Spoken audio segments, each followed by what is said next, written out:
ये वाक़या हमसे हुसैन शाह ने शेयर किया है। मेरा ताल्लुक़ पाकिस्तान के शहर लाहौर से है। मेरे एग्ज़ाम्स ख़त्म ही हुए थे और छुट्टियां मनाने मैं अपने गांव झंग में गया था। वहां मैं अपने मामू के घर पर रुका था। क्योंकि मेरे वहां मेल कज़न्स नहीं हैं तो मैं अपने दोस्तों के साथ देर रात तक उनकी तरफ रहा करता था।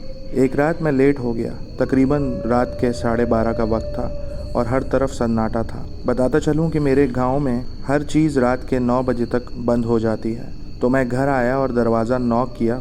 5 मिनट तक नॉक करता रहा, खड़ा रहा अपने घर के बाहर, और इतने में मेरा दोस्त भी चला गया जो मुझे छोड़ने आया था, यही सोचकर कि उसके घर वाले भी दरवाज़ा लॉक ना कर दें। फिर हम दोनों दोस्तों को ही अपने अपने घर के बाहर वक्त गुजारना ना पड़ जाए इतनी रात को। दोस्त के जाने के बाद मैंने 5 मिनट मज़ीद वेट किया, लेकिन दरवाज़ा कोई खोल ही नहीं रहा था। काफ़ी कॉल्स भी की, लेकिन ये लग रहा था कि सब लोग सो चुके हैं। फिर क्या था, दरवाजे के आगे बैठने की जगह थी जहां मैं बैठ गया। अब बैठकर खौफ भी आ रहा था क्योंकि सामने सिर्फ सब्ज़ा था और कुछ घरों की लाइट भी ब्लिंक हो रही थी, जो कि आम तौर पर सुबह में भी ब्लिंक होती रहती थी। लेकिन रात के उस पहर मुझे वो मंज़र बहुत ही खौफनाक महसूस हो रहा था। मैंने फिर ज़ोर ज़ोर से दरवाजे पर दस्तक दी उठकर, और साथ में कॉल वगैरह भी मिलाई और आवाज़ें भी दी, लेकिन कोई जवाब ना आया। आखिरकार थक कर मैं दीवार के साथ टेक लगाकर बैठ गया और चंद सेकंड्स ही गुजरे होंगे कि अंदर से आवाज़ आई कि मैं खोल रहा हूँ। मैंने चैन की सांस ली क्योंकि वो आवाज़ मेरे मामू की थी। दरवाज़ा खोला और मैं घर के अंदर दाखिल हुआ, और मेरे मामू ने मुझे डांटा कि मैंने तुम्हें मना भी किया है कि इस वक्त घर से बाहर मत रहा करो, क्योंकि ये एक बैकवर्ड इलाका है और डाकू वगैरह के खदशात यहाँ पर हर वक्त मंडलाते रहते हैं। मामू ये कहते हुए दरवाज़ा लॉक करने लग गए और मैं अंदर आ गया। अंदर आकर मैंने ऐसा मंज़र देखा कि 5 मिनट तक तो मैं खौफ से कांपता रहा और वहीं पॉज होकर अपनी जगह पर खड़ा रहा, क्योंकि मामू जिन्होंने अभी मुझे डांटा भी था वो बाहर ही थे और लॉक्स वगैरह चेक कर रहे थे, और साथ ही साथ अंदर कमरे में भी मेरे मामू ही सो रहे थे जो कि बहुत गहरी नींद में थे।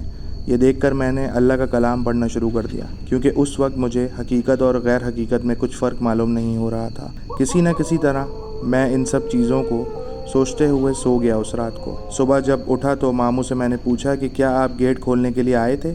रात को जब मैं आया था तो उन्होंने बताया कि वो तो सो रहे थे, हो सकता है तुम्हारी मामी दरवाज़ा खोलने के लिए आई हों। अब ना जाने वो मखलूक कौन थी जो मेरे मामू के रूप में आई थी गेट खोलने के लिए, लेकिन मुझे अपनी इस दुनिया में वो अपनी मौजूदगी का एहसास दिला गई।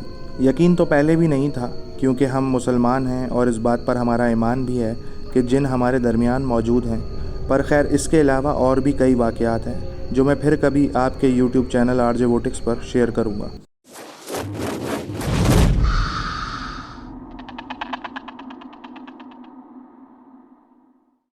मेरा नाम जाविश है और मैं आपकी बहुत पुरानी हॉरर शो की लिसनर रह चुकी हूँ। आपके मोस्टली एपिसोड मैंने सुने हैं और काफ़ी अरसे से मैं अपनी स्टोरी शेयर करना चाहती थी, लेकिन बिज़ी होने की वजह से मौका नहीं मिला। तो मैं ये स्टोरी आपके ईमेल rjvortexradio@gmail.com पर भेज रही हूँ। मैं KPK के टाउन KTS में रहती हूँ। ये बात आज से 3 से 4 साल पहले की है, जब मेरी पप्पो अपने बच्चों के साथ एक न्यू घर में शिफ्ट हुई थी। उनके वहाँ शिफ्ट होने से पहले ही वो घर जिस प्लॉट पे बना था, उस प्लॉट के बारे में बहुत सी खौफनाक बातें मशहूर थीं कि वो हॉन्टेड है। पप्पो के उस घर में शिफ्ट होने के बाद घर में कुरान खानी करवाई गई, जो कि न्यू घर बनने के बाद या शिफ्ट होने के बाद हमारे यहाँ की जाती है, और वो लोग कुरान खानी से 3 दिन पहले ही उस घर में शिफ्ट हो गए। हम उस घर में होने वाली पुरस्रार हरकतों से अनजान थे। कुरान खानी वाले दिन रात को हम वहाँ रुके और मैं और मेरी बड़ी पप्पो की बेटी और मेरी दूसरी पप्पो की 4 बेटियाँ हम एक ही कमरे में मौजूद थे, और मेरी पप्पो और उनके हस्बैंड दूसरे कमरे में, और मेरा कज़न अपने कमरे में था। उनका ये घर काफ़ी ज़्यादा बड़ा था। रात को सब कज़न्स देर तक खेलते रहते।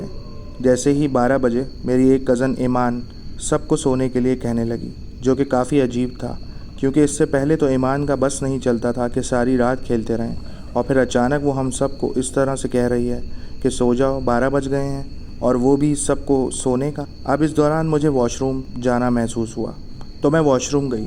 जब मैं वॉशरूम में थी तो मुझे बाहर से एक आवाज़ आई, और वो आवाज़ किसी बच्ची के रोने की थी। मुझे लगा मेरी कज़न डराने के लिए ये सब कर रही है। जब मैं वॉशरूम से बाहर आई तो मेरी सारी कज़न्स के चेहरों के रंग उड़े हुए थे। मेरी पप्पो को सब ने बताया कि हम सबको किसी के रोने की आवाज़ आई है, और ये बात इतनी हैरानकुन थी कि उनके घर में इतना छोटा बच्चा कोई भी नहीं था जिसकी ये आवाज़ हो जो हमने सुनी, और वो भी बिल्कुल उनके कमरे से आई थी। मैं भी ये सब सुनकर डर गई। हम सब उस वक्त छोटे थे और हम सभी डर गए और बिस्तर पर लेट गए। मेरी सबसे छोटी कज़न, जिसका नाम अरमिश था, वो बीच में थी और मैं और ईमान उसके आसपास थे। कुछ देर बाद हमारी आँख लग गई। जैसे ही रात के 1:30 बजे तो अरमिश अजीब सी हरकतें करने लगी और अजीब तरह से रोने लगी, जैसे भेड़िए रो रहे हों। हमें ये लगा जैसे वो अरमिश ना हो बल्कि उसके अंदर कोई और हो जो उसको कंट्रोल कर रहा हो, और साथ ही साथ वो हमें मारने भी लगी। हमने उसे उठाने की कोशिश की लेकिन वो उठी नहीं। ये बहुत गैर मामूली बात थी क्योंकि हम अगर सोते हुए डर जाएं तो आँख एकदम खुल जाती है, लेकिन वो उठ नहीं रही थी। और जब वो हमें टांगे मार रही थी, जब मेरी फप्पो और पप्पा उस कमरे में आए तो वो भी ये मंज़र देखकर डर से घबरा गए और बात को टालने की कोशिश की, लेकिन वो बात आज तक मैं भूल नहीं सकी। और जब भी मैं ये वाक़या सोचती हूँ तो एक अजीब सा खौफ महसूस होता है। ना जाने वो क्या था क्या नहीं, पता नहीं, मगर था बहुत खौफनाक मंज़र।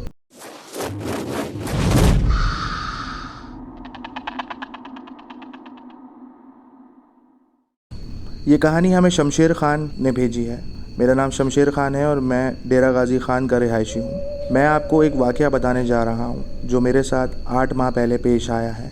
मैंने अपने घर की छत पर 2 कुत्ते पाल रखे थे और रोज़ रात को सोने से पहले मैं उनको खाना देने जाता था। एक दिन ऐसे ही मैं ऊपर गया और जब खाना डालने के लिए कुत्तों के पास गया तो मुझे अजीब सी बेचैनी महसूस हुई और दिल मेरा भारी सा हो रहा था। घबराहट महसूस हो रही थी। ताज्जुब की बात तो ये थी कि उस रात को मेरे कुत्तों ने खाना भी बंद कर दिया और उल्टा शोर करने लग गए। उस रात जब मैंने ऊपर देखा तो ना जाने क्यों मेरी आंखें धुंधला सी गई थीं और एक सफ़ेद कपड़ों में मबलूस अक्स मुझे मेरे ऊपर मंडलाता हुआ नज़र आ रहा था, जिसका मन ही मन में तसव्वुर करके दिमाग में तस्वीर बनाने की मैं कोशिश कर रहा था। लेकिन मेरी हालत और ख़राब हो गई। मुझे कुछ भी समझ नहीं आया और मैं हिल नहीं पा रहा था और अचानक मैं बेहोश हो गया। जब मेरी आँख खुली तो मैं फर्स्ट फ्लोर पर था। मेरे वालिद साहब और मेरे भाई मुझे उठाने की कोशिश कर रहे थे। फिर जब उन्होंने मुझे उठाया और मैंने सबको बताया कि मेरे साथ ये सब मामलात हुए हैं तो उन्होंने मुझे छत पर जाने से मना कर दिया और मेरे कुत्ते भी किसी को दे दिए। मेरा सवाल ये है कि मैं उस रात को नीचे कैसे आया था, क्योंकि मेरे वालिद और भाई के बकौल मैं फ़र्स्ट फ्लोर पर ही बेहोश पड़ा था, जबकि जो मुझे याद है मैं छत पर बेहोश हुआ था अपने कुत्तों के पास। मैं आज भी जब वो मंज़र सोचता हूँ तो मुझे बहुत खौफ महसूस होता है और अपने कुत्तों की याद भी आती है। बस इस वाक़ये ने मेरे दिमाग में एक सवाल छोड़ दिया है जिसका जवाब मुझे आज तक पता न चल सका। उम्मीद है कि आप सबको ये कहानी पसंद आई होगी।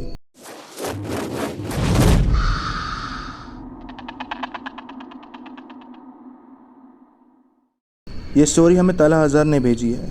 मेरा नाम तला अज़हर है और मुझे आपकी कहानियाँ बहुत पसंद हैं वजी भाई। ये वाक़या आज से 3 साल पुराना है। एक बार मेरी सब फैमिली का प्लान बना बाहर घूमने के लिए।